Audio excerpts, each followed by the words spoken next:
వెళ్ళాడు, combine state వెళ్ళారు, separate అయ్యాక వెళ్ళారు. రాష్ట్ర బడ్జెట్ ఎంత ఉంది, రాష్ట్ర అప్పు ఏంటి, రాష్ట్ర ఖజానాలో ఏముంది, మనం చెప్పింది చేయగలమా లేదా అన్న ఆలోచన ఉండాలి కదా. జగన్ చిన్నవాడైనా మొదటిసారి ముఖ్యమంత్రి అయినా ఆయన చెప్పిన ప్రతిదీ చేశాడు. ఎలా చేశాడు? ఆయనే సంపద సృష్టించుకున్నారు, ఆయనే ప్రజలకు ఇచ్చిన మాటను నెరవేర్చుకోవాలన్న చిత్తశుద్ధితో చేశాడు.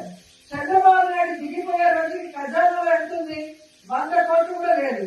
మరి చంద్రబాబు నాయుడు లాగా అమ్మో ఏపీని అమ్మేయాలి, అమ్మో భయం వేస్తుంది, నేను చేయలేను, ఇలాంటి మాటలు ఎప్పుడైనా మాట్లాడారా? జగన్మోహన్ రెడ్డి ఎప్పుడు మాట్లాడలేదు. ఎందుకంటే మనం ఏం చేయగలమో అదే మేనిఫెస్టోలో పెట్టారు. పెట్టిన దాన్ని కరోనా వచ్చి రాష్ట్రానికి ఇన్కమ్ లేకపోయినా ఎవ్వరు జీతం ఆపలేదు, ఎవ్వరు వెల్ఫేర్ స్కీమ్ ఆపలేదు, ఏ డెవలప్మెంట్ ఆపలేదు. అది నాయకుడు అంటే. ప్రజల్ని మోసం చేయాలని కంకణం కట్టుకొని మేనిఫెస్టోలో అబద్దాలు పెట్టి ఈ రోజు పిచ్చి మాటలు మాట్లాడుతూ తప్పించుకోవాలనుకున్న చంద్రబాబు నాయుడు, పవన్ కళ్యాణ్ ని చీటింగ్ కేసు కింద లోపల పెట్టేంత వరకు వైఎస్ఆర్సీపీ వాళ్ళందరూ కూడా పోరాడాలి. ఇప్పటికైనా ఆ కూటమి ప్రభుత్వం ఇచ్చిన వాగ్దానాలు నెరవేరిస్తే కనీసం ప్రజల్లో వాళ్ళకి కొంచెమైనా అయ్యో పాపమైన ఆలోచించే అవకాశం ఉంటుందని కూడా ఈ సందర్భంగా తెలియజేసుకుంటున్నారు. ఎందుకంటే జగన్మోహన్ రెడ్డి గారు ఉన్నప్పుడు మహిళలకి వాళ్ళ పేరు మీద ఇళ్ల పట్టాలు ఇచ్చారు. ఇక్కడగా ఎన్హెచ్ మీద మీరు చూసినారు, ఎంత మంచి చోట మనం ఇవ్వడం జరిగింది. నేను మంత్రి అయిన మొదటి కేబినెట్ లో ఈ నిండులో ఆగిపోయిన ల్యాండ్ అన్ని కూడా ఏ విధంగా జగన్ గారు చెప్పి కేబినెట్ లో అప్రూవ్ చేసుకుని మనం ఇళ్ల పట్టాలు ఇవ్వడం జరిగింది. అది మీ మీద ఉన్న అభిమానం, నాకున్న అభిమానం, జగన్ ఉన్నకున్న అభిమానం.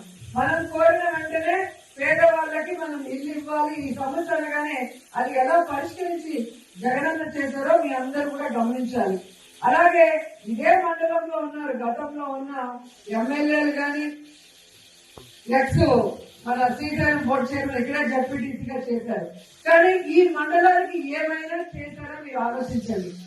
నేను అపోజిషన్ ఎమ్మెల్యేగా ఉన్నప్పుడు, రేవతమ్మ సర్పంచ్ గా ఉన్నప్పుడే ఈ ప్రాంతంలో రోడ్లు వేశాం, బస్ షెల్టర్లు కట్టాం, అలాగే ఆర్ఓ ప్లాంట్లు పెట్టాం.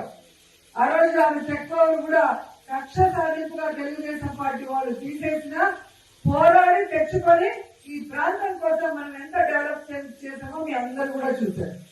అలాగే ఈ రోజు మన అధికారం వచ్చాక వారింటికి నేను భోజనానికి వెళ్ళినప్పుడు ఆ ప్రాంతంలో ఆ టెంపుల్ ది శిథిలావస్థలో మొత్తం మట్టి దిబ్బగా ఉంటే ఏంటి అని అడిగినప్పుడు ఈ ప్రాంతానికి ఒక ఇంపార్టెన్స్ ఉంది, ఒక వెంకటేశ్వర స్వామి టెంపుల్ ఉండేది, ఆ విగ్రహాలన్నీ ఇప్పుడు చెన్నైలో మ్యూజియం లో ఉన్నాయి, ఇక్కడ టెంపుల్ ఉంటే ఊరు బాగుంటుంది, రోజు నిత్యం దీపం వెలిగించే ఒక టెంపుల్ ఉండాలి అని చెప్పి కోరినప్పుడు మనం ఏ విధంగా టీటీడీలో మరి అప్పుడున్న సుబ్బారెడ్డి గారిని కానీ ఆ తర్వాత కరుణాకర్ రెడ్డి గారిని కానీ మాట్లాడి ఫండ్స్ తీసుకొచ్చి ఆ టెంపుల్ ని కట్టించడం మనం చూసాం. అలాగే మీరు చూసే బుద్ధాగ్రహారంలో నింద్ర, విజయపురం, నగిరి రూరల్ కి కలిపి కళ్యాణ మండపాన్ని ఎక్కడో పిచ్చాటూరు లేదా చెన్నై లేదా దూరంగా వెళ్తుంటే మన వాళ్ళకి ఎందుకు ఒక టీటీడీ కళ్యాణ మండపం ఉండకూడదని టీటీడీలో మాట్లాడి నేను చేయగలిగాను.